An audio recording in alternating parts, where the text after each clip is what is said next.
Hello, and welcome to Hindsight, a look back at the most insane year in recent history, the year of the rats that became the year of the bats, 2020. My name is Zuva Martens. And I'm Tim Hill. From Wuhan to White House, we'll take you on a trip through the year's events. And what a trip it's been. A global pandemic, race riots, murder hornets. I used to be a pessimist, now I'm just right. America started the year on a slippery slope towards fascism, with a president who doesn't exactly handle slopes well. And ended the year with a president who doesn't exactly handle words well. Poor kids are just as bright and just as talented as white kids. It was a year in which Kanye West mocked Donald Trump for hiding in a bunker from protesters, 12 days before himself hiding in a bunker from his wife. Prince Harry and Meghan Markle now live in California, and the people of San Francisco live on Mars.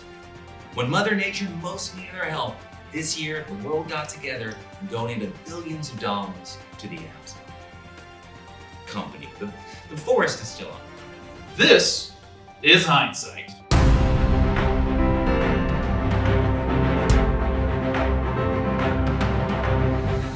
Let's start with undoubtedly the biggest news this year, COVID-19. A shit virus with a shit name. COVID-19 sounds like a vacuum cleaner.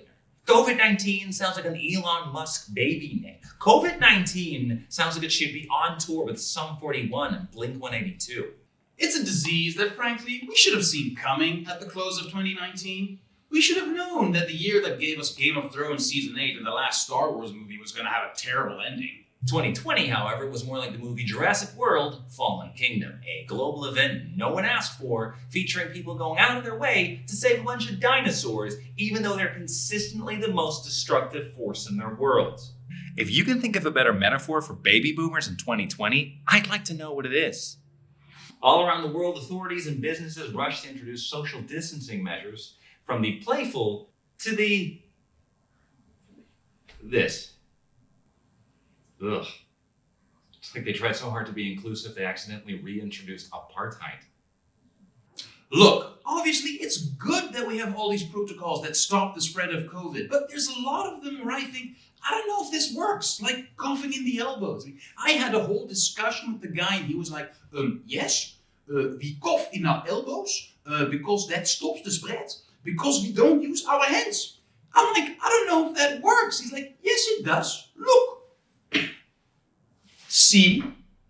And some of the rules we have now have made things socially uncomfortable, like face masks. I mean, telling someone to put their mask over their nose is like telling someone their fly is open. You're not quite sure if they're going to go, oh, I'm sorry, or oh, I know. I like it that way. Let's breathe. Because if we learned one thing this year, it's that some people don't give a fuck about the common good. Check this out. That's insane. I can't believe there are actually people dying over other people's shopping habits. I'm sorry, are you new to capitalism? But when all the restrictions didn't help, we went into lockdown. Such an ominous word the first time you hear it. A friend of mine who lives in Italy, he said that he was in lockdown. I was like, what does that mean? He was like, well, it's no walk in the park. In March, we started what would turn out to be the world's longest pajama party. I was very positive at the start of lockdown. 2 weeks of quarantine and China had fresh air, Venice had clear water. I thought 2 more weeks and my room will clean itself. But 2.5 months later, Dorothy from The Wizard of Oz, when she said there's no place like home, was full of shit. I will say this for lockdown, I did learn a lot about myself. Like right around May, I decided that I don't want to have kids. Really? Yeah, I mean, a little bit of pushback from my son, but the first few weeks of lockdown were the worst, when no one seemed to know what the hell was going on. Every visit to the supermarket was a Mexican standoff.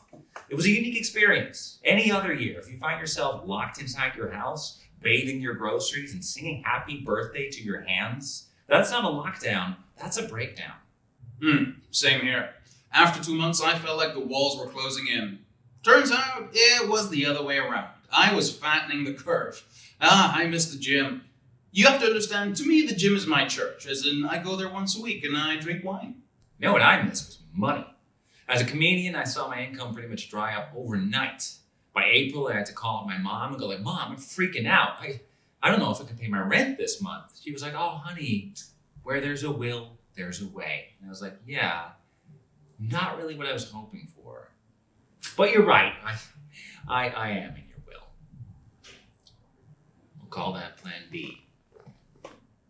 In the midst of the pandemic, George Floyd was killed by police officers in Minneapolis, sparking global anti-racism protests. In support of the Black Lives Matter movement, Instagram was flooded with profile pictures of black squares. Fortunately for me, my profile picture already featured a black square.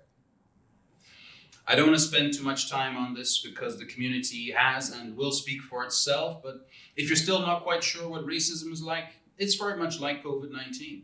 Some claim it's not that bad. It's often hard to detect, and to some, it's lethal. The only difference is that COVID goes away. Now, this year had no shortage of notable deaths. From Kobe Bryant to Diego Maradona, from Chadwick Boseman to Sean Connery. But as TV junkies, there is one passing that hit us especially hard, Alex Trebek.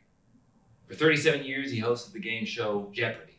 And so, in tribute to Alex Trebek, let's watch one final episode.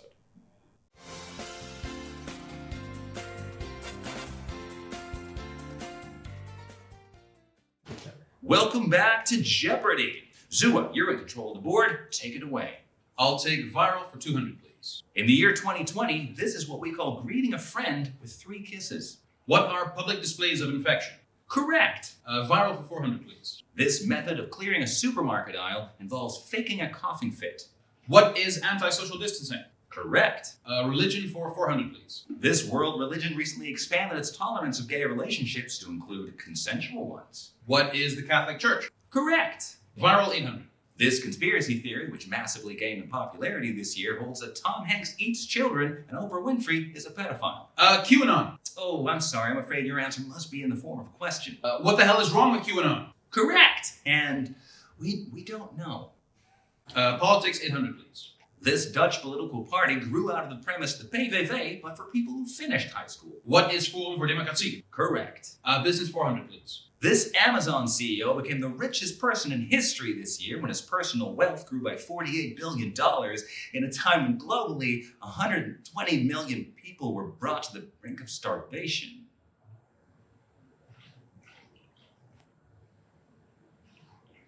Who is everything that's wrong with this world? Correct! Politics for 600, please. This $14 billion event was held this year to determine which flavor of dementia people prefer. What was the 2020 American election? Correct. Now, of course, 2020 wasn't all awful. Sitting on your couch, staring at the TV, you see a lot of news you otherwise would have missed. And some of those stories were amazing. This was our favorite news from 2020. In January, Frank Sinatra's gold-plated toilet was auctioned off. Gold-plated toilet also was the nickname for Trump University. That's right, Frank Sinatra had a gold-plated toilet. Better yet, it was one burrito away from going platinum. In February, a man attempting to prove the Earth was flat died when his homemade rocket crashed. His death was mourned by flat earthers around the world. In March, Harvey Weinstein was sentenced to 23 years in prison. In a statement, he said he was disappointed his lawyers couldn't get him off. In April, a baker in Finland started to sell cakes in the shape of rolls of toilet paper. They're awfully dry, said one reviewer who'd gotten his groceries mixed up. In May, the documentary Jeffrey Epstein, Filthy Rich was released on Netflix. The Epstein family lawyers claim it was nothing short of character assassination, though the Clintons insist it was character suicide. That month, the world also recorded its hottest spring ever. Man, can't wait till we get this global threat under control so we can go back to ignoring climate change. In June, Geert Wilders posted this picture of himself meeting with leaders of Forum voor Democratie. Ugh, can't wait to see what exciting new plans they have to kill the Batman. And finally, in July, the Washington Redskins finally changed their name and logo after years of accusations they were racist. Uncle Ben and Aunt Jemima also dropped their respective mascots, though Disney still refusing to cancel T-word. The second thing to dominate the news this year was America, my favorite part of Russia. This year saw the end of the Trump administration, the final season of the reality show that will one day be named American Adolf. And man, did it live up to the hype. Let's have a look at some of the highlights. In April, Trump suggested injecting bleach might cure COVID. You know, I actually saw that press conference. It's like I dozed off in the middle of The Apprentice and woke up to Jackass. Of course, in Trump's defense, you can get rid of COVID by injecting bleach in the same way that you can get rid of squatters by burning down your house. But the story got even better. Afterward, Trump claimed he was being sarcastic. Oh, he tried that one a couple of times this year. Whenever he said something stupid, after he'd complained about the Nobel Prize, when he called Thailand, when he referred to Yosemite National Park as Yosemites. Though in Trump's defense, Yosemites is how he summons his accountants. Trump understands sarcasm about as well as America understands irony. Evangelicals fawning over an adulterer, the working class rallying behind a trust fund kid who lives in a golden tower. That country hasn't had a sense of irony since a slave owner wrote, "All men are created equal." Trump flip-flops and contradicts himself so much, it must be super confusing for his supporters. There's a lot of mixed messages at those rallies. Obama is like Hitler! Yeah! So, wait, does that mean we like him or not? Of course, Obama and Hitler do have one thing in common. They both make for very problematic Halloween costumes.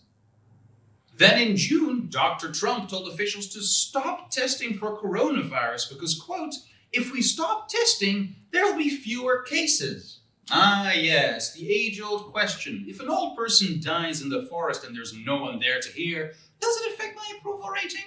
Can you imagine if Trump was a firefighter running into a burning building just to take the batteries out of the fire alarms? You lost me at running.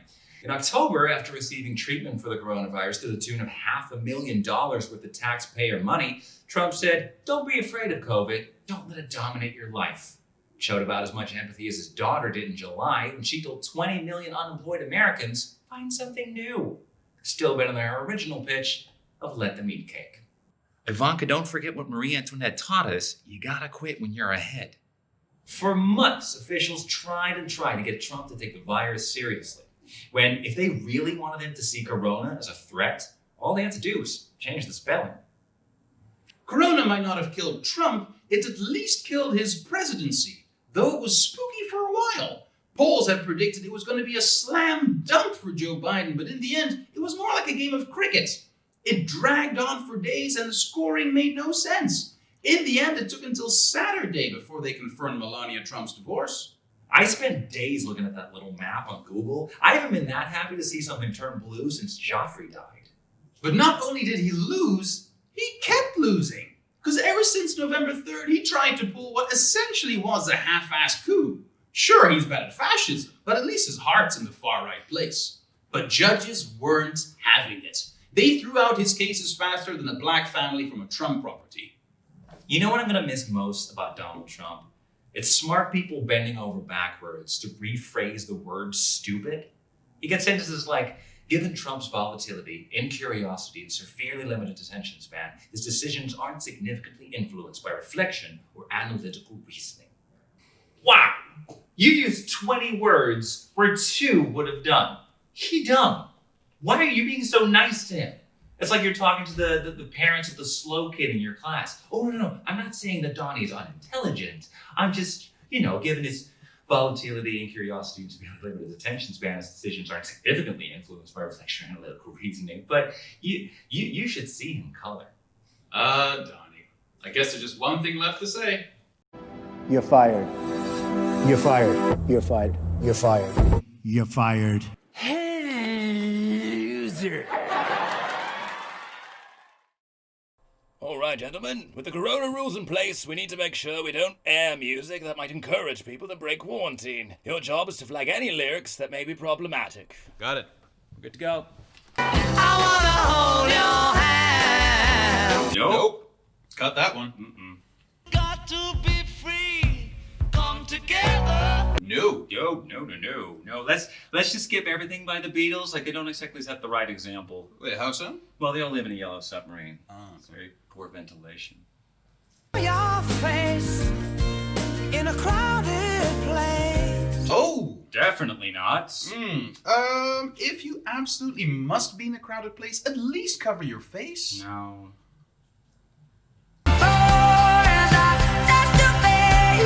Oh, you can't do that. No, unless they're part of the same household, she should not be touching his face. I'm driving home for Christmas.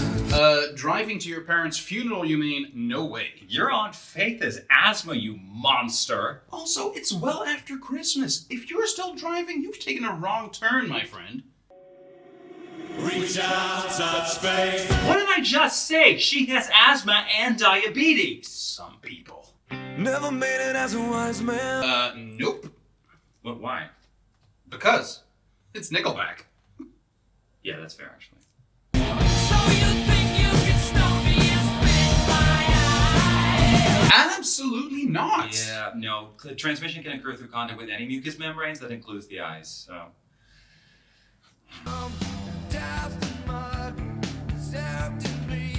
Did he say soaked in bleach? Bleach doesn't work. We've been over this.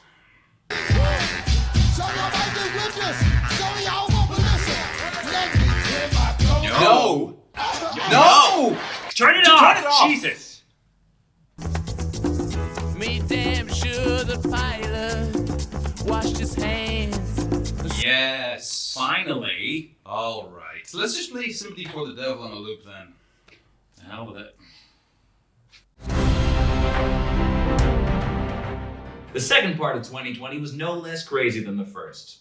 So let's have a look at a few more of those stories that you may have missed.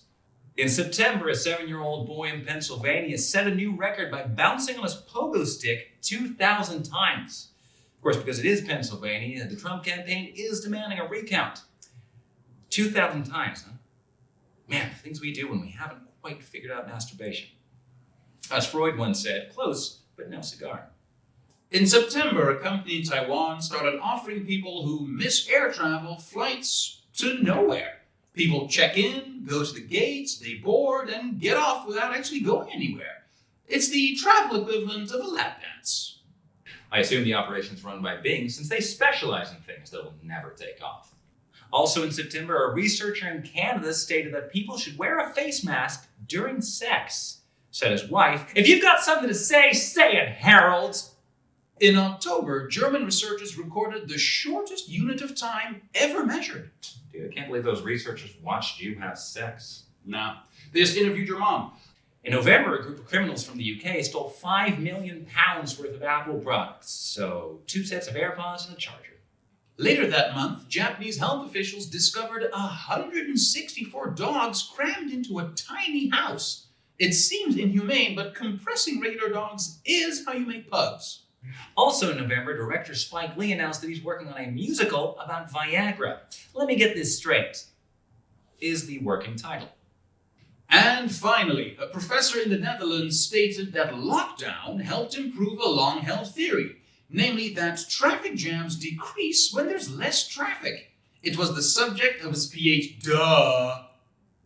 There's no way around it. 2020 was a shit show. Yet even this year, there were things to be thankful for. Luxembourg made all of its public transport free.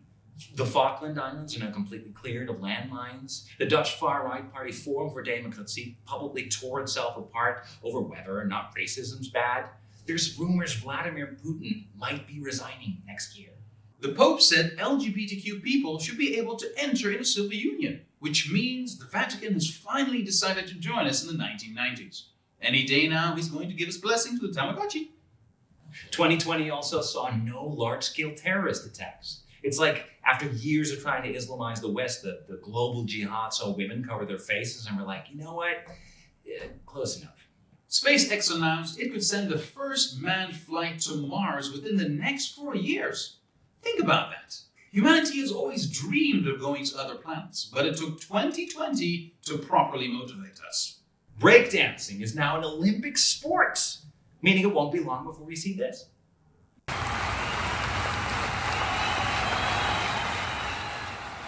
I like big butts and I can't lie. You other brothers deny. But above all, vaccines are coming. 2021 should see the return of sports matches, concerts, festivals, travel, dancing, high fives, and hugs. So from us to you, hang in there, wash your hands, be kind.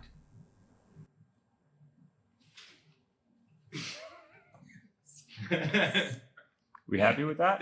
I kind of like this.